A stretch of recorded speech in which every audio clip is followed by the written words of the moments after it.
Assalamualaikum lovely students, welcome to BioFlow. Before watching this video, make sure you like, comment, share and subscribe.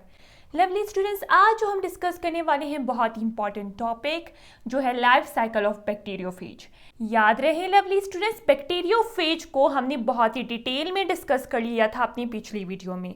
आज हम discuss करने वाले हैं bacteriophage का life cycle. तो याद रहे बैक्टीरियोफेज के दो लाइफ साइकिल होते हैं। Number 1 is lytic cycle and number 2 is lysogenic cycle. सबसे पहले लवली स्टूडेंट्स हम लिटिक साइकिल को डिस्कस करेंगे। तो लवली स्टूडेंट्स, लिटिक साइकिल में जो बैक्टीरियोफेज होता है, जो बैक्टीरिया के ऊपर अटैक करता है, बैक्टीरिया को इन्फेक्ट करता है, वो बैक्टीरियोफेज जो है डिस्ट्रॉय कर देता है होस्ट सेल को। तो लवली स्टूडेंट्स, ये जो बैक्टीरियोफेज होगा वो होस्ट सेल यानी बैक्टीरियम को डिस्ट्रॉय कर देगा आफ्टर रेप्लिकेशन।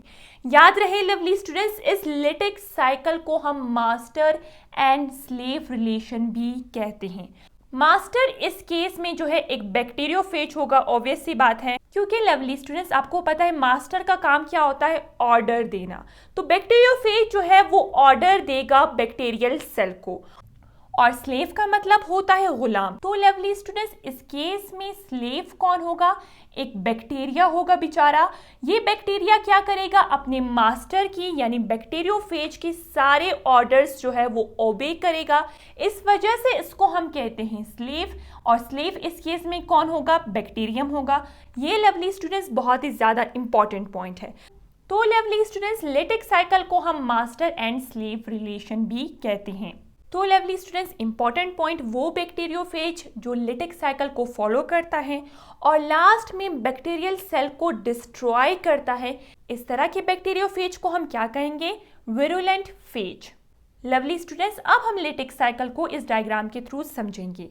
स्टेप नंबर 1 को, जहां से लिटिक साइकिल स्टार्ट होता है, इस स्टेप नंबर 1 को हम कहते हैं अटैचमेंट फेज या फिर एडजॉर्प्शन फेज। दो नाम है, आपने याद रखने हैं इसके। Lovely students, as the name indicate, attachment और एडजॉर्प्शन में होता क्या है, ये जो बैक्टीरियोफेज होता है, जिसको हम फेज भी कह सकते हैं, वो बैक्टीरियल सेल वॉल के ऊपर जो है अटैच होता है। लवली स्टूडेंट्स, आपने साथ साथ में ये पॉइंट्स नोट भी करने हैं। तो लवली स्टूडेंट्स, ये जो फेज होता है वो बैक्टीरियल सेल वॉल के ऊपर जो है अटैच होगा। किसके थ्रू अटैच होगा, टेल फाइबर्स के थ्रू अटैच होगा, और टेल पिन्स जो है वो भी अटैचमेंट में हेल्प करवाती है। आप देख सकते हैं लवली स्टूडेंट्स, ये एक फेज है और ये इसके टेल्स है, और ये एक बैक्टीरियल सेल के ऊपर जो है अटैच हो गया थ्रू टेल फाइबर्स।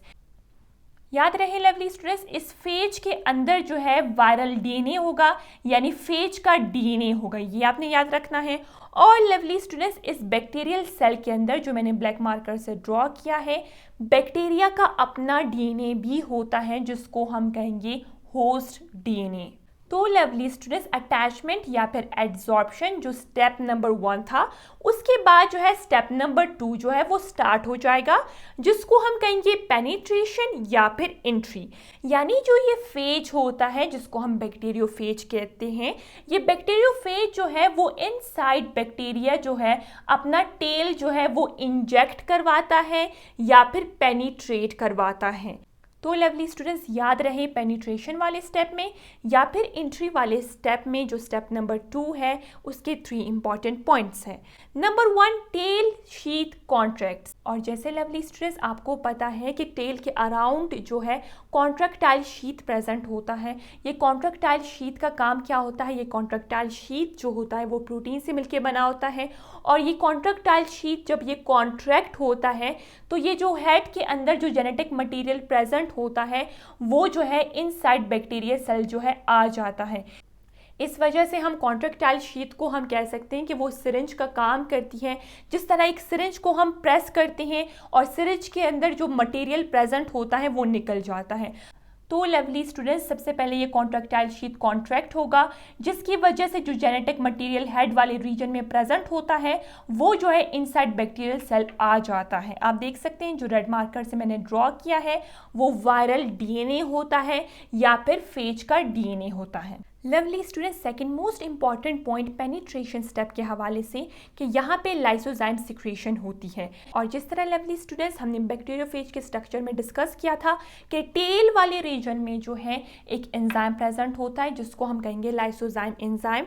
और इस एंजाइम का काम क्या होता है ये आपने नोट करना है। इस एंजाइम का काम क्या होता है, ये बैक्टीरियल सेल वॉल को डाइजेस्ट करता है या फिर बैक्टीरियल सेल वॉल की ब्रेक डाउन करता है। ये क्यों बैक्टीरियल सेल वॉल की ब्रेक डाउन करता है, क्योंकि ये बैक्टीरियल सेल वॉल जो है एज अ बैरियर का काम करती है। तो लवली स्टूडेंट्स, ये जो बैक्टीरियोफेज होता है वो बैक्टीरियल सेल वॉल के स्पेसिफिक पोर्शन को जो है डिस्ट्रॉय कर लेता है ताकि इसका टेल जो है इजीली इंजेक्ट हो सके इनसाइड बैक्टीरियम और वो अपना जेनेटिक मटेरियल जो है वो इजीली इंजेक्ट कर सके इनसाइड बैक्टीरियम। तो याद रहे लवली स्टूडेंट्स, लाइसोजाइम सिक्रेशन जो है वो कौन से स्टेप में होगी, स्टेप नंबर 2 पेनिट्रेशन वाले स्टेप में होती है। और ये क्वेश्चन जो है बार बार एमडीकैट में रिपीट होता है। इस पेनिट्रेशन की वजह से लवली स्टूडेंट्स आप देख सकते हैं वायरल जो जेनेटिक मटेरियल होता है वो इनसाइड बैक्टीरिया जो है वो आ जाता है। इसके बाद lovely students step number 3 start हो जाता है जिसको हम कह सकते हैं डिस्ट्रक्शन ऑफ होस्ट डीएनए।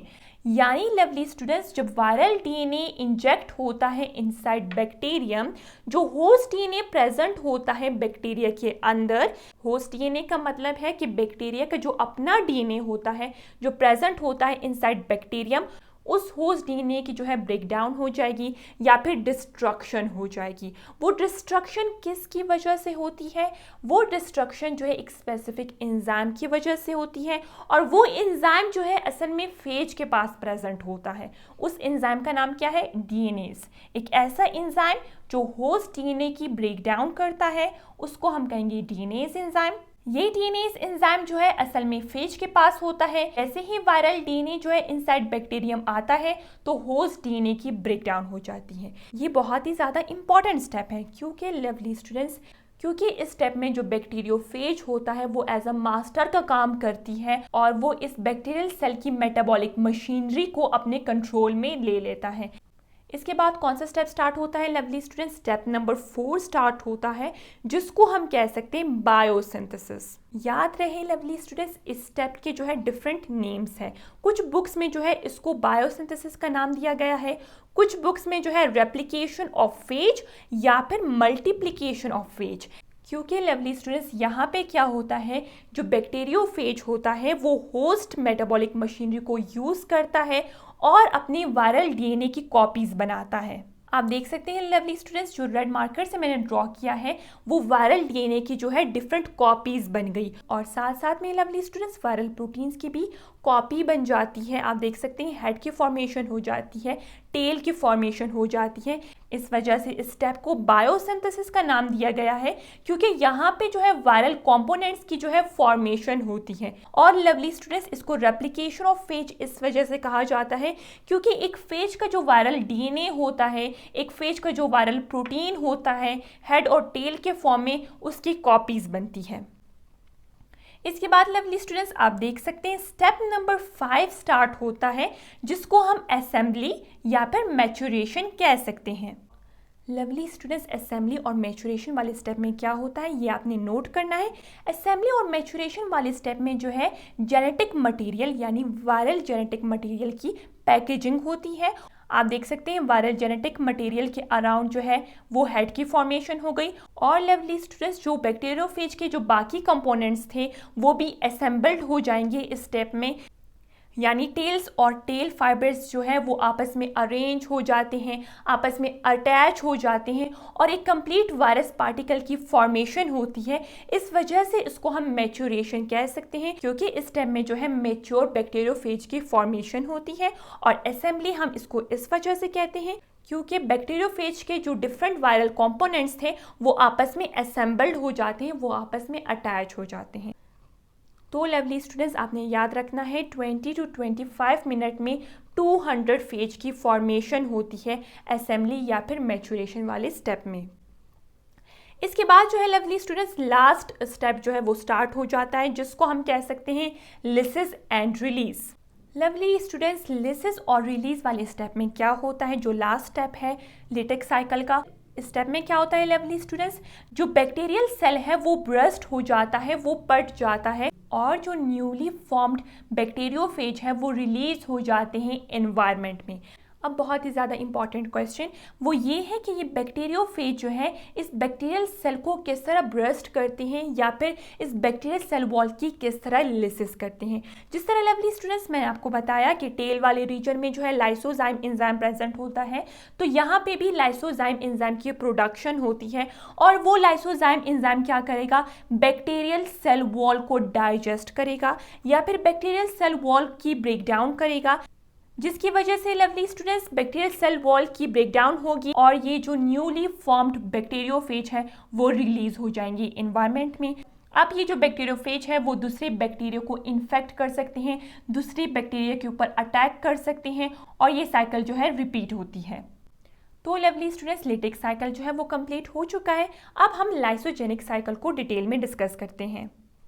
इतनी अच्छी तो नहीं हो कि मैं अभी डिस्कस कर लूँ, मैं कल डिस्कस करूँगी, आज तक गई हूँ मैं।